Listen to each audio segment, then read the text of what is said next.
लक्ष्मण जी के शक्ति बाण लागल बा। प्रभु श्री राम लखन लाल के लेके गोदी में रोवता नहीं, आंख से झर झर लोर गिरता। का कहते नहीं, आई भजन के माध्यम से सुनी सब। काहे चुप बाड़ा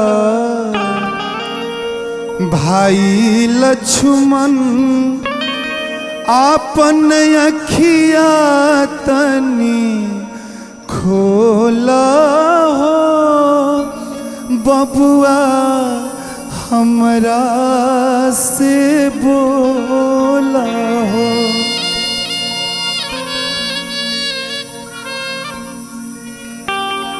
का कहते ने, काहे चुप बाड़ा भाई लक्ष्मण, काहे चुप बाड़ा भाई लक्ष्मण, आपन अखिया तनी खोला हो, बबुआ हमरा से बोला हो, बचवा हमरा से बोला हो।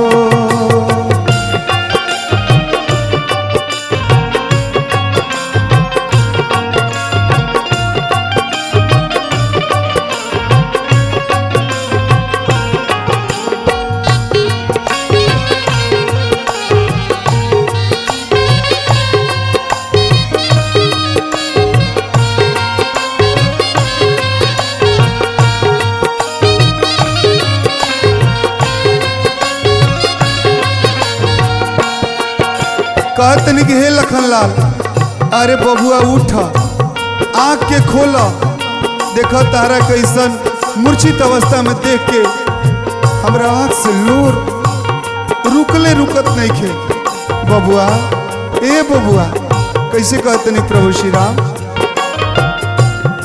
तोहरा बिन ना हम जी पाए बो, तेज प्रणवा के हम मर जाए बो।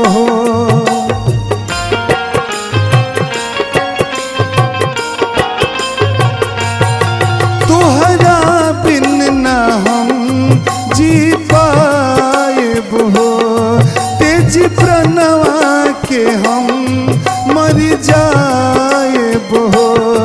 ताक हमारा ओरिया ए हो लखन, ताक हमारा ओरिया ए हो लखन, जियत तन में महुरावाना घोला हो, बबुआ हमरा से बोला हो, बबुआ हमरा से बोला हो।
में मतिया हेराइल बा, एही सोच में मतिया हेराइल बा। अभियो से सुगना डोला हो बबुआ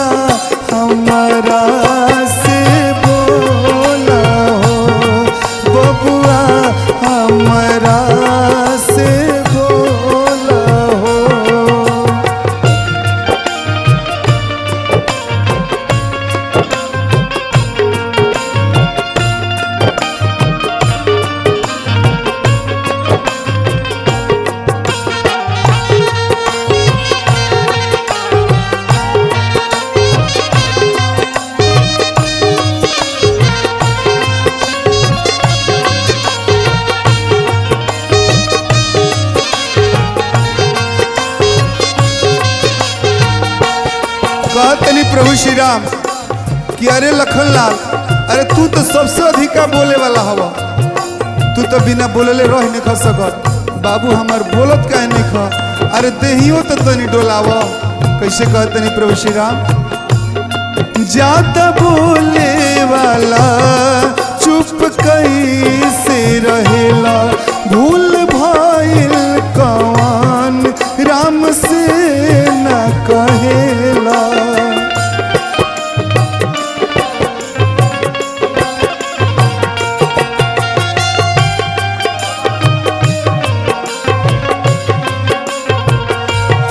ज्यादा बोले वाला चुप कैसे रहेला, भूल भाईल कौन राम से न कहेला। संतोष रोहित के सब अपराध, संतोष रोहित के सब अपराध माफ कर तू क्रोधावा घोला हो बबुआ हमारा से बोला हो, बबुआ हमारा से बोला हो।